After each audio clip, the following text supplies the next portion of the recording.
All right. Well, hello, everybody. Looks like a few other people are just getting logged on here. So, as I typically do, I will stall for just a minute or two. Welcome you all here. We've made it. This is the last lab of the semester. So, congratulations. If you've made it this far, you're almost there. Just in case you get dropped off of this web conference, or in case something goes wrong with your internet connection, we are recording it again. So, I will certainly post that in YouTube shortly after this meeting ends. It's kind of a unique lab. It's a unique way to finish the semester, and hopefully you'll find it enjoyable.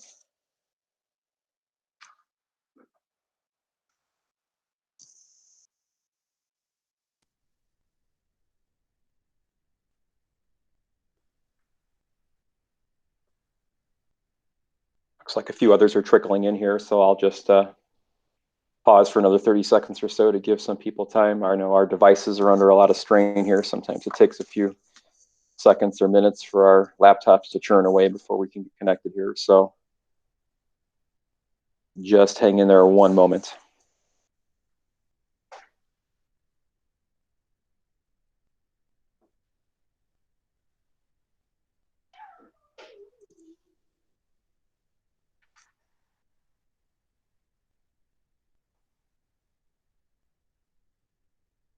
Okay, we'll go ahead and get started with just a few summary comments over Lab 6.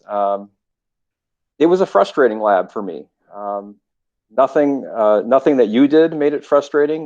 It wasn't your questions that made it frustrating. I think the most frustrating thing for me was the idea that you had questions, you had issues, and things that I could help you with. It's just instead of a 30-second fix, if we were in the classroom together, it seems to take an hour with multiple messages, screenshots, emails, versions of Excel sheets to get something fixed, like a simple parentheses in a formula. So it was frustrating. That's again, that's not a reflection on you. It's just a reflection on this whole experience. And I'm sure that probably you have similar frustrations with this course and probably your courses in general. So it has been frustrating in that sense, especially I think in a lab course where just that face-to-face interaction is so key, and that's what we build the whole course around.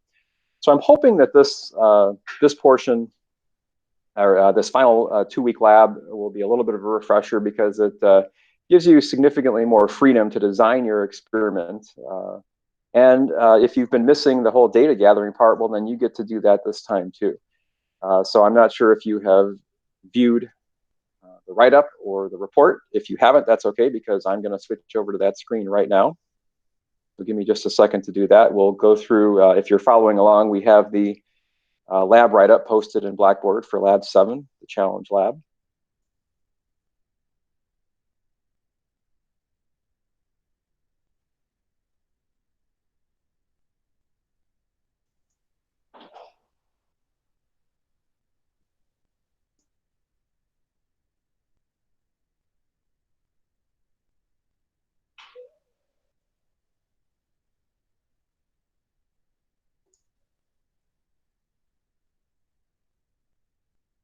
Well, that didn't work, so I'm going to try one more time to present the lab write-up to you guys.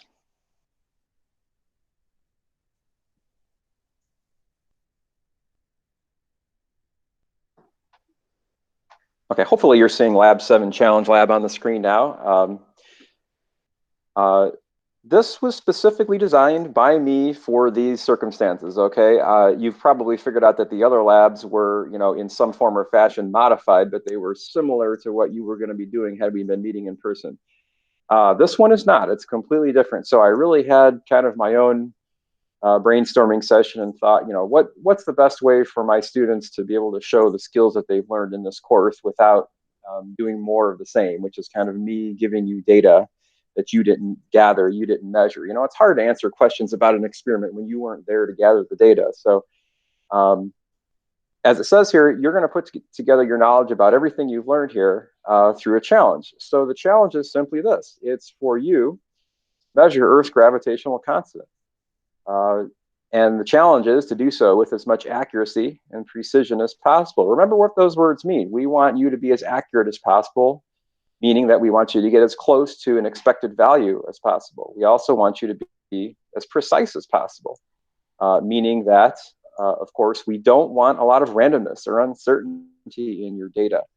And by and large, the randomness and uncertainty in your data is going to come from the measurements that you're taking. Okay. Interestingly, as it says here, a portion of your grade is based on obviously your reporting, but a portion is also based on your accuracy and precision. So we'll get to that in just a second. What's the apparatus? Well, you're going to build one.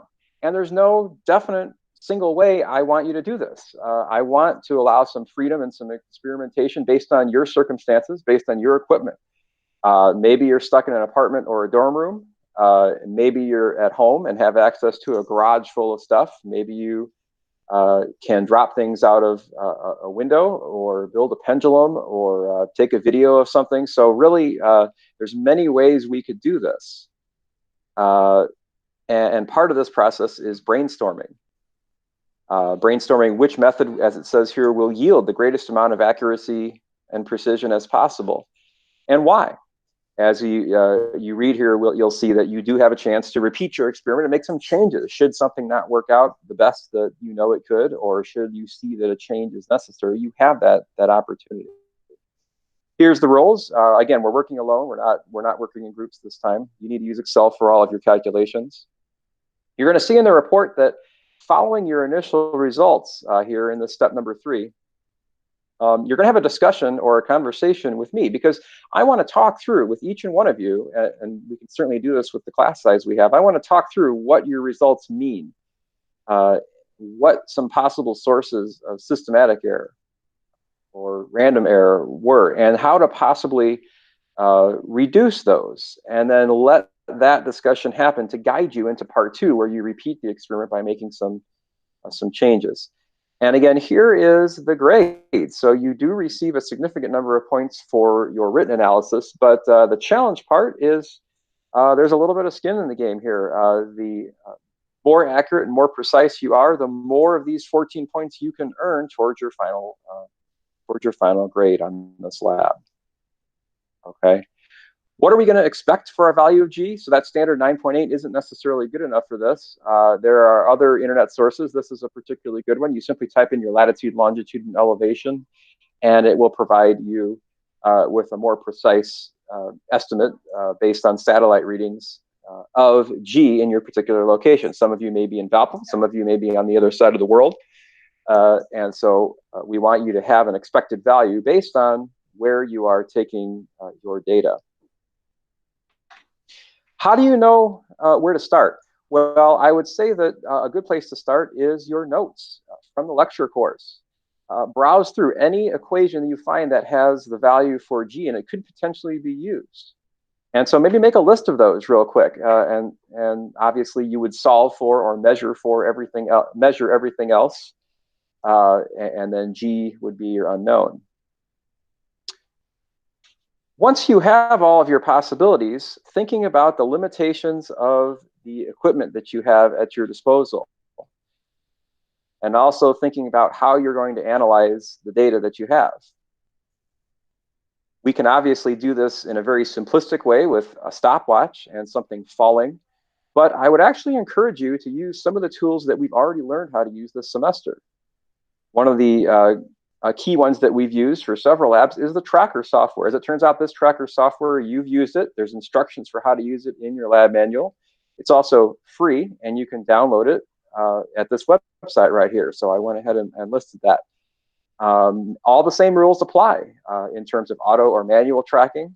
The same rules apply in terms of making sure your X and Y axis is lined up with the horizon or a vertical plumb line, and also the selection of a calibration stick. Of course, you don't have our calibration stick, but a meter stick, yardstick, a ruler with centimeters on it, something like that in the background could easily be used for that as well.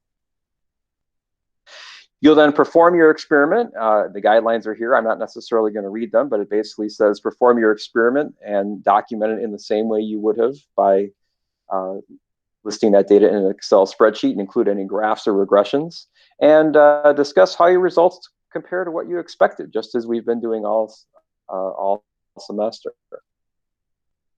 Here's where we'll have our discussion. Consider experimental error. Calculating your fractional error in your z-score allows us to get a general sense of the amounts of uncertainty and amounts of systematic error in your report.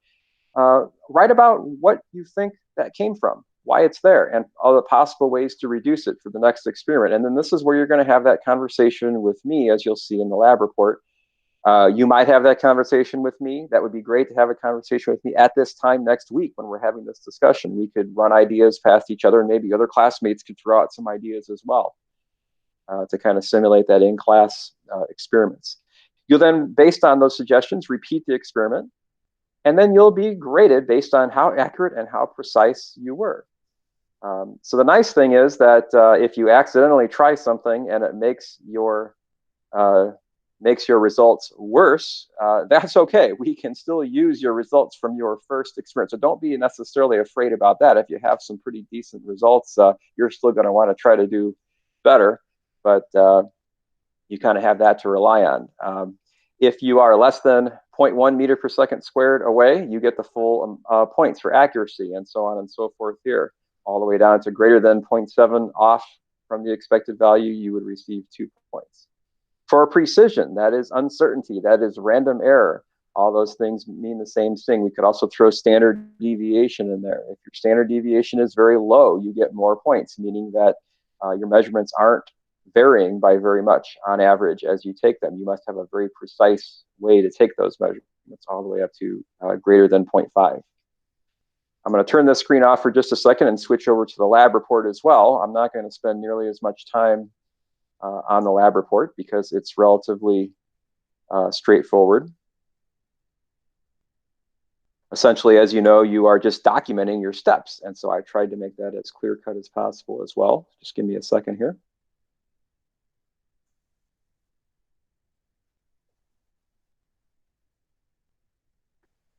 So really quickly, the report that you have access to in Blackboard has you document these steps, essentially. What value for G is your expected result? Again, there was a website I provided in the report, so you would just describe that. What equation are you going to use to experimentally determine the value of G? That requires some research on your part through your physics notes to choose an approach. Think a little bit about uncertainty and random precision, that is to say, random error of the measurements. If you take the same measurement of something, of a ball falling out of your window 5 times, are you going to get the same result? Or is it going to vary by a significant amount? How do you plan to minimize this uncertainty? So here is where things like, instead of just timing it freehand using your reflexes and using,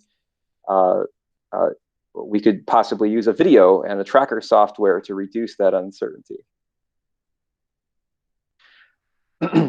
What concerns do you have regarding systematic error? Okay, if all you have is a collection of cotton balls, that's going to result in a significant amount of systematic error due to air resistance. So what type of object, what size and mass of object are you planning on using? If you're using a projectile at all, you don't have to use that. But that's just an idea. So how do you plan on reducing the systematic error? Sucking all of the air out of your house and making a giant vacuum chamber would be awesome, but it's probably not feasible. So how do you plan to get the most accurate results possible? Here's where you describe what you're going to do, including pictures or drawings. Here's where you write about your results in the style of appendix page 8, meaning we have to include the z-score, the uncertainty, the expected value. Here's where we discuss any possible uncertainty in our measurements, and also systematic error in our measurements, and here's where you discuss it with me. Potentially that could take place this time next week, or it could take place one-on-one via messaging or email. Finally, we write about our second experiment's results. And then you need to think about your best results. Give me the results that give you the most points. Down here is where I award you the points, and that's it.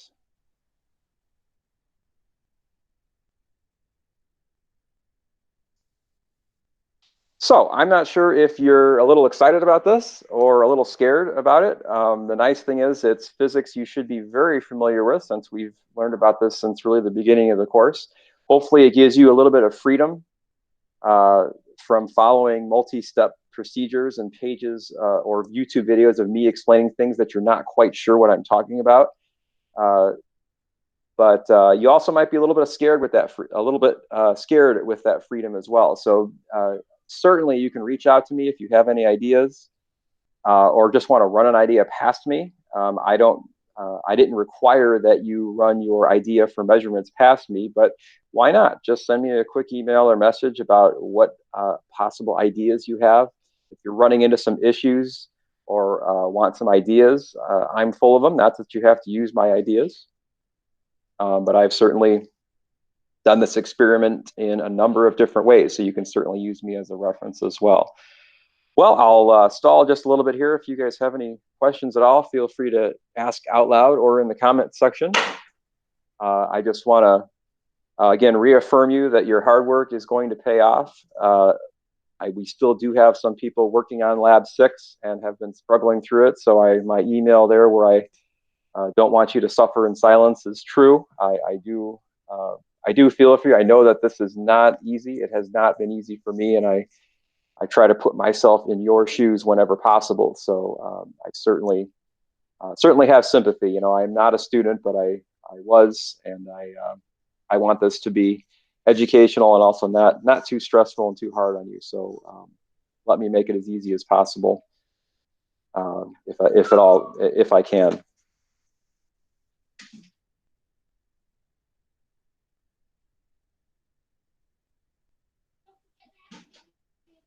Any other questions or comments or worries or concerns?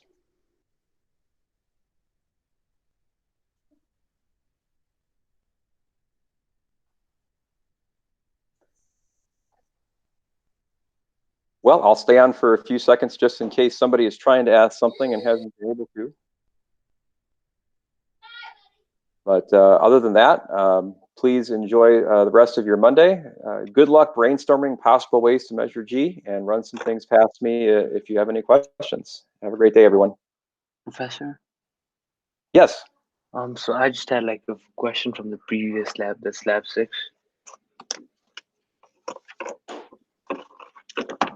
Certainly. Yeah, so